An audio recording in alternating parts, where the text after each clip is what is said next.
जय हिंद दोस्तों, कैसे हो आप सभी। मैं प्रीति सिंह एक बार फिर स्वागत करती हूँ आप सभी का अपने चैनल ईपीएस बाय प्रीति सिंह पर। दोस्तों हम कर रहे हैं यूपी ट्रिपल एससी पैट के लिए करंट अफेयर की क्लास, जिसमें कि मैंने आपको 3-4 करंट अफेयर की क्लास डाल दी है।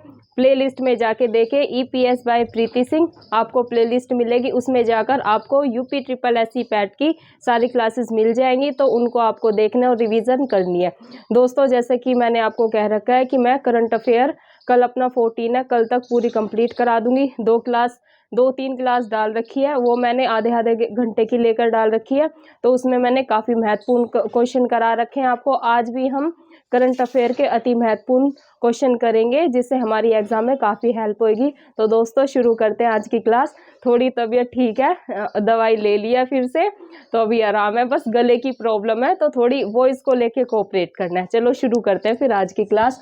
दोस्तों आज मैंने क्वेश्चन लिए संस्थान, स्थापना और मुख्यालय से।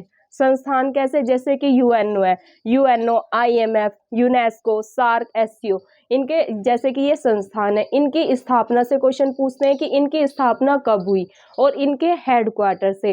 दोस्तों मुख्यालय से भी क्वेश्चन पूछे जाते हैं। अभी जो मेरा 11 अक्टूबर को नेट का पेपर था, तो उसमें भी हेडक्वार्टर से क्वेश्चन पूछे गए थे मिलान में, तो अपने यूपी ट्रिपल एससी पैट में भी पूछने की संभावना है। तो आज हम ये सब कवर करेंगे। इस संस्थान, स्थापना, मुख्यालय से क्वेश्चन लिए। सम्मेलन और स्थल, जो कि सम्मेलन हुए, जैसे कि लोसार महोत्सव है, हॉर्नबिल महोत्सव है, चापचार महोत्सव है, ये कहाँ कहाँ होते हैं, इनसे मैंने क्वेश्चन लिए हैं। फिर मैंने भारत की जनगणना जो कि हुई थी सन 2021 में, उससे क्वेश्चन लिए।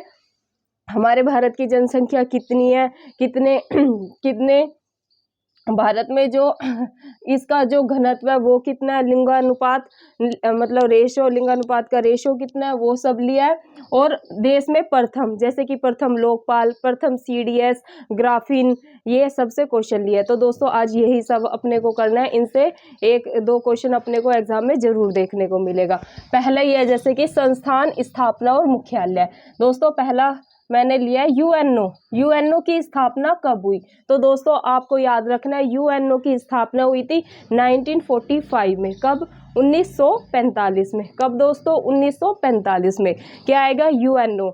ऑप्शन में देंगे स्थापना कब हुई, 1945, 1946, 1947, 1950। तो आपको याद रखना है 1945 में यूएनओ की स्थापना हुई थी। अब इस स्थापना तो दोस्तों अपने को पता चल गई। दूसरा क्वेश्चन कैसे बनता है इससे, इसके मुख्यालय से, मतलब कि हेडक्वार्टर से, कि यूएनओ का हेडक्वार्टर वो कहाँ है। तो 3-4 ऑप्शन में दे देंगे, USA, Washington DC, Paris, Kathmandu, ऐसे करके आपको ऑप्शन में दे देंगे। तो आपको याद रखना है यूएसए, न्यूयॉर्क में यूएनओ का हेडक्वार्टर है। कहाँ पर? यूएसए, न्यूयॉर्क में जो अपना यूएनओ है उसका हेडक्वार्टर है। अपने को पता चल गया स्थापना दिवस 1945 और इसका हेडक्वार्टर यूएसए, न्यूयॉर्क में। मूव करते हैं नेक्स्ट क्वेश्चन पे, जो कि है दोस्तों आईएमएफ। आईएमएफ की स्थापना कब हुई, तो दोस्तों आपको याद रखना है इसकी भी स्थापना हुई थी 1945 में। कब दोस्तों? 1945 में। ये हो गया। इसका भी दोस्तों हेडक्वार्टर, आईएमएफ का हेडक्वार्टर दोस्तों बहुत महत्वपूर्ण है, इससे क्वेश्चन आएगा, क्योंकि ये करंट से रिलेट करके आईएमएफ का जो ये हेडक्वार्टर है, जैसे आईएमएफ किससे रिलेटेड आपको पता चल गया, ये अर्थशास्त्र का क्वेश्चन है, लेकिन ये अपना करंट अफेयर में भी आ सकता है। जैसे आईएमएफ की स्थापना पूछेंगे तो आपको याद रखना है ये फंड देता है, जो आईएमएफ है ये फंड प्रोवाइड करता है। तो आपको याद रखना है इसकी स्थापना हुई थी 1945 में।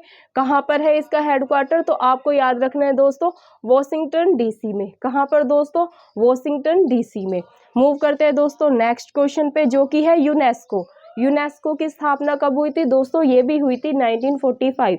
अपने को क्या ध्यान रखना है, अपने को याद रखना है 3, मतलब यूएनओ, आईएमएफ और यूनेस्को, इनकी स्थापना कब हुई थी, दिमाग में बैठा लेना 1945। 3 को लिख लेना जैसे मैंने सीक्वेंस में लिखा है, और इसको देखो तीनों की स्थापना कब हुई है, 1945 में। ऐसे लिख लेना यूएनओ, आईएमएफ, यूनेस्को, और उसके आगे नोट कर लेना आप इसकी स्थापना हुई थी 1945 में। बस इनके जो हेडक्वार्टर्स हैं वो अलग अलग है। जैसे कि यूनेस्को का कहाँ पर है दोस्तों? ये है पेरिस में, मतलब कि फ्रांस में। कहाँ पर है दोस्तों? फ्रांस में। दोस्तों मूव करते हैं नेक्स्ट क्वेश्चन पे, जो कि है सार्क। सार्क की स्थापना कब हुई थी दोस्तों? 1985 में। कब हुई थी दोस्तों? सार्क भी बहुत महत्वपूर्ण है। इसकी फुल फॉर्म क्या है? South Asian association regional corporation. SAARC की कई बार दोस्तों फुल फॉर्म भी आ जाती है, तो अपने को ये भी याद रखना है सार्क की फुल फॉर्म क्या है? South Asian association regional corporation. इसकी फुल फॉर्म ये है। फुल फॉर्म आए तो आप नोट कर लेना दोस्तों। मैं इसलिए आपसे रिक्वेस्ट करती हूँ आपको मेरी वीडियो को बिना स्किप किए पूरा देखना है, क्योंकि मैं बहुत सारी चीज़ें फैक्चुअल आपको, क्योंकि बोर्ड पे दोस्तों अभी बोर्ड की प्रॉब्लम है, अपने पास डिजिटल बोर्ड नहीं है, तो इतनी सारी इन्फॉर्मेशन मैं बोर्ड पे नहीं लिख सकती हूँ। इसलिए मैं जो मेरे को माइंड में आती जाती है मैं आपको डिक्टेट करती रहती हूँ, तो उसको आपको नोट करना है। जैसे कि मैंने बताया सार्क की फुल फॉर्म भी पूछ सकते हैं, तो south Asian association regional corporation इसकी फुल फॉर्म है, तो आप नोट डाउन कर लेना। अब इसकी स्थापना कब हुई है दोस्तों? इसकी स्थापना हुई थी 1985 में। कब दोस्तों? 1985 में। और इसका जो हेडक्वार्टर है दोस्तों वो कहाँ पर है? ये है काठमांडू, नेपाल में। नेपाल पता है आपको, नेपाल अपना पड़ोसी देश है, तो आपको याद रखना है सार्क की स्थापना हुई थी 1985 में, और इसका हेडक्वार्टर कहाँ पर है? तो इसका हेडक्वार्टर है दोस्तों काठमांडू, नेपाल में। दोस्तों मूव करते हैं नेक्स्ट क्वेश्चन पे, जो कि है एससीओ। एससीओ की स्थापना कब हुई थी दोस्तों? सन 2001 में। कब दोस्तों? सन 2001 में एससीओ की स्थापना हुई थी। और इसका अगर हेडक्वार्टर पूछे तो आपको याद रखना है बीजिंग। कहाँ दोस्तों? बीजिंग। तो दोस्तों ये थे अपने संस्थान, स्थापना और मुख्यालय से क्वेश्चन। आई होप एग्जाम में एक दो क्वेश्चन इससे अपने देखने को जरूर मिलेगा, तो आपको ये भी अच्छे से तैयार कर लेना है। अगर बाय द वे इस एग्जाम में नहीं आया तो और कोई एग्जाम में ये पक्का ही पूछते हैं।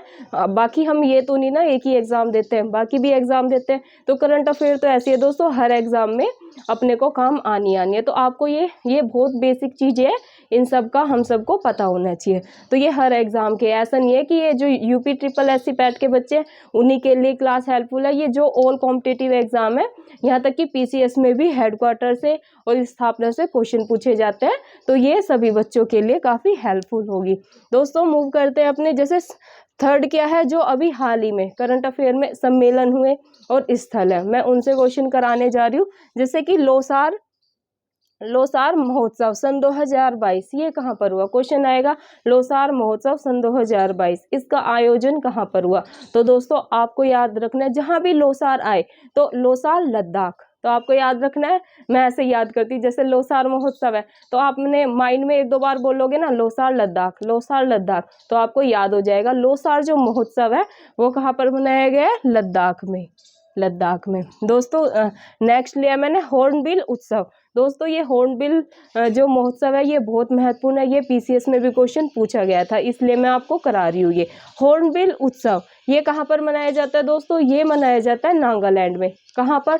हॉर्नबिल जहाँ पर आए तो हॉर्न नागालैंड, हॉर्न नागालैंड। तो आपको याद रखना है हॉर्नबिल महोत्सव कहाँ मनाया जाता है? ये मनाया जाता है नागालैंड में, नागालैंड में। ये हो गया अपना एक चापचार कूट त्योहार। दोस्तों ये भी बहुत महत्वपूर्ण है, ये किसी ना किसी एग्जाम में आपको देखने को जरूर मिलेगा, इवन पीसीएस लेवल तक में ये क्वेश्चन पूछे जाते हैं, इसलिए मैं आपको करा रही हूँ।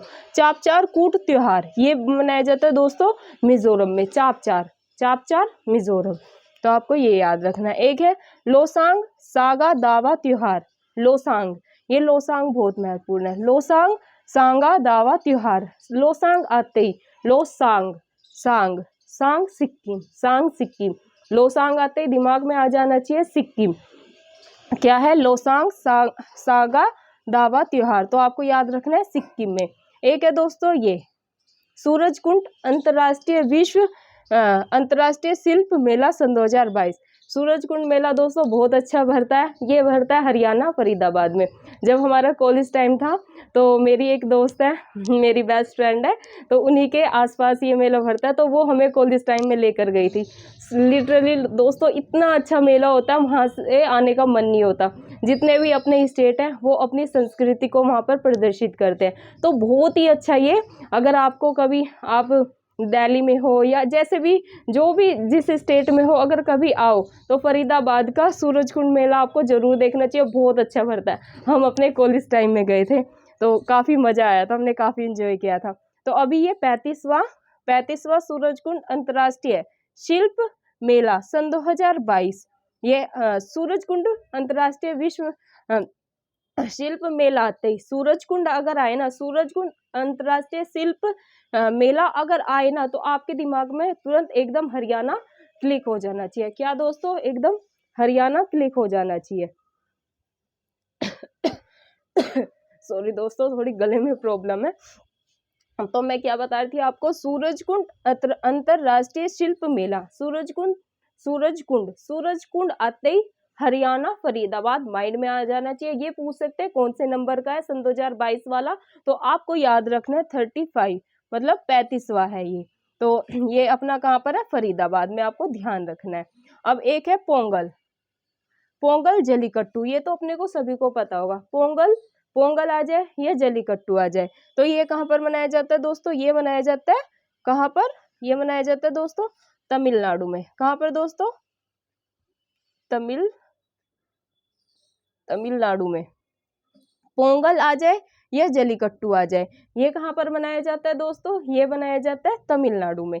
तो आपको ये ध्यान रखना है। एक है मकई, मिर्च, नमस्ते ओरछा और मांडू।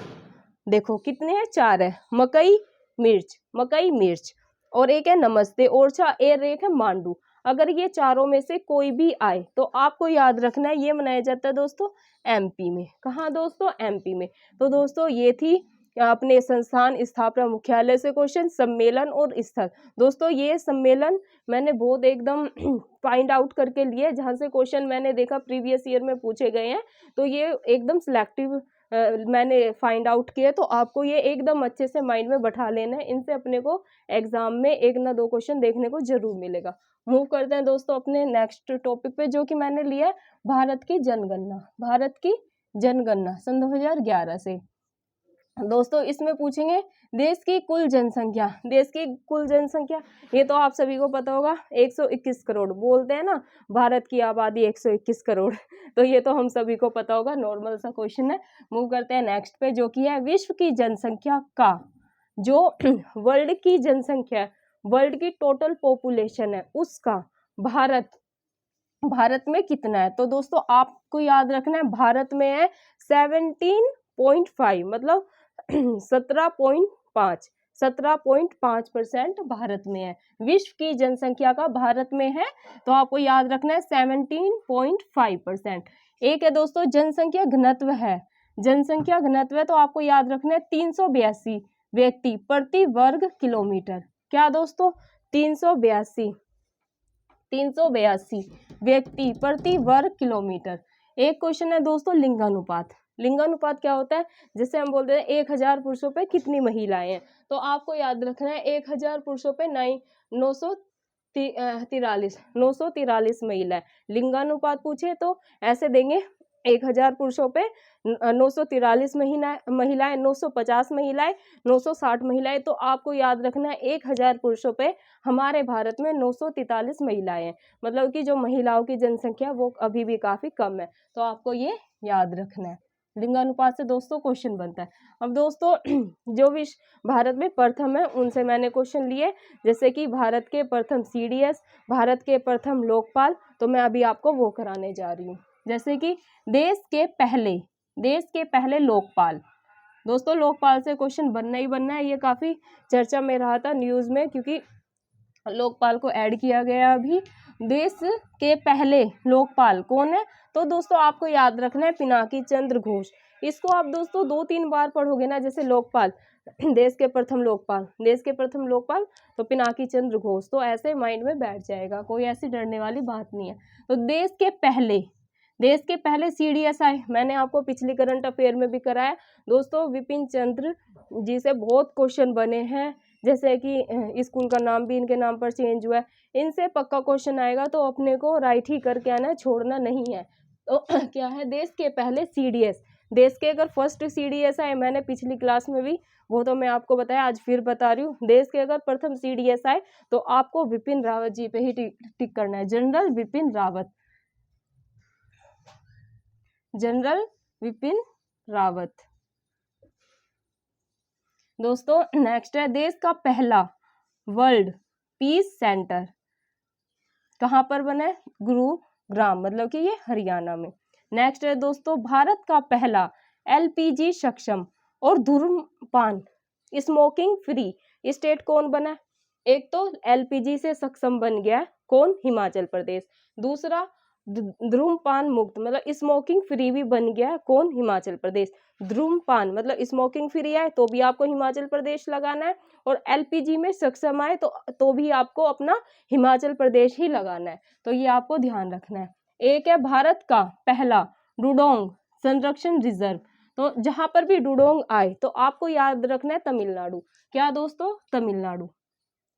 डुडोंग आए तो क्या दोस्तों? डुडोंग संरक्षण, तो क्या याद रखना है? तमिलनाडु। ये है अपना तमिलनाडु। अगर आए ग्राफीन, ग्राफीन देश का पहला ग्राफीन नवाचार केंद्र, तो दोस्तों आपको याद रखना है केरल। क्या दोस्तों? ये ग्राफीन देश का पहला नवाचार, ग्राफीन आते ही ना, ग्राफीन आते ही आपके माइंड में आ जाना चाहिए केरल। ये अपना केरल, ठीक है। अब है देश का पहला ग्रेन मतलब अनाज ATM, देश का पहला ग्रेन मतलब कि अनाज ATM खुला है। ये कहाँ खुला है दोस्तों? ये भी गुरुग्राम हरियाणा में खुला है। ये काफी न्यूज में था तो आपको याद रखना है, इससे क्वेश्चन पक्का बनेगा। देश का अगर पहला ग्रेन मतलब कि अनाज खोलने वाला, देश का पहला ग्रेन अनाज ATM आए ना, ATM याद रखना, ग्रेन ATM मतलब अनाज ATM, अनाज ATM, बस इतना ही याद रखो। एकदम मैं बोलती हूँ ना हर वीडियो में, एकदम आपका की पॉइंट पे फोकस जाना चाहिए, इतना बीच का और पीछे का पढ़ने की जरूरत नहीं है। पीछे से बस ये पढ़े है पूछा है या नहीं है पूछा है, बाकी नहीं पढ़ने की जरूरत है। एकदम जो की पॉइंट, अब इसमें की पॉइंट क्या है? एकदम ग्रेन है, अनाज है, और अनाज है क्या है? ATM, तो हमें ध्यान आ जाना चाहिए बस गुरुग्राम। आगे मूव करो। फिर नेक्स्ट है भारत का पहला वाटर प्लस शहर कौन सा है? देश का पहला वाटर प्लस शहर कौन सा है? तो दोस्तों आपको याद रखना है इंदौर, मतलब कि MP में इंदौर। तो दोस्तों आज के ये थे करंट अफेयर के महत्वपूर्ण क्वेश्चन। आई होप आपको इससे काफ़ी मदद मिलेगी। दोस्तों आपको इनको रिवीजन करना है, 3-4 वीडियो मैंने करंट अफेयर की आज को मिला के हो जाएंगी, तो कुछ नहीं करना। बेशक अगर आपने पहले मेरी वीडियो स्लो पे देख रखी है, मतलब नॉर्मल स्पीड में देख रखी है, तो बहुत अच्छी बात है। अब उनका आप रिवीजन कैसे करोगे? 1.5 की स्पीड पे या 2 की स्पीड पे उसका आप रिवीजन करना, आपकी काफ़ी हेल्प होगी दोस्तों। एक इन्फॉर्मेशन और देनी थी, अब मैं हर क्लास में अपना टेलीग्राम लिंक शेयर करती हूँ, नीचे अपना डिस्क्रिप्शन में टेलीग्राम लिंक डाल दूंगी, तो आपको जाके वो ज्वाइन करना है। जो भी मैं क्लास ले रही हूँ उसकी मैं PDF बना के जैसे भी मुझे टाइम मिलता है मैं उसको अपलोड कर दूंगी, तो आप उससे भी अपना PDF से रिवीजन कर सकते हैं। वो मेरे सेल्फ नोट्स है दोस्तों, बहुत मेहनत से तैयार करती हूँ। पहले एकदम 3-4 बुक को देखती हूँ, उनमें से क्वेश्चन सेलेक्ट करती हूँ, प्रीवियस ईयर देखे हैं तो डिमांड पता है मुझे, तो काफ़ी मेहनत लगती है। उसको आप देखना। PDF से क्या दोस्तों मदद मिलती है, जिससे फ़ोन से पढ़ सकते हैं, PDF खोल के फ़ोन से पढ़ ले, नहीं तो जाके अपना PDF से वो प्रिंट आउट निकलवा लेना, अपनी रिवीजन कर लेना, चीज़ों को हाईलाइट कर लेना, तो आपकी काफ़ी मदद होगी। दोस्तों अभी भी तबीयत उतनी ठीक नहीं है, लेकिन मेरा 15 को एग्ज़ाम है, कल मैं और क्लास लूँगी 14 को, और फिर ऑलमोस्ट अभी एक क्लास देखती हूँ और लूँगी। अर्थशास्त्र आज मैं आपको एक ही क्लास में पूरा कंप्लीट करा दूँगी, क्योंकि अर्थशास्त्र से इतने क्वेश्चन नहीं बने, मतलब 5 ही आने हैं, लेकिन जिस भी टाइप से बनेंगे क्वेश्चन मैं वो आज आपको कंप्लीट करा दूँगी। तो दोस्तों यही थी आज की करंट अफेयर की क्लास, आप उसको देखना, आपकी काफ़ी मदद होगी। जय हिंद, जय भारत।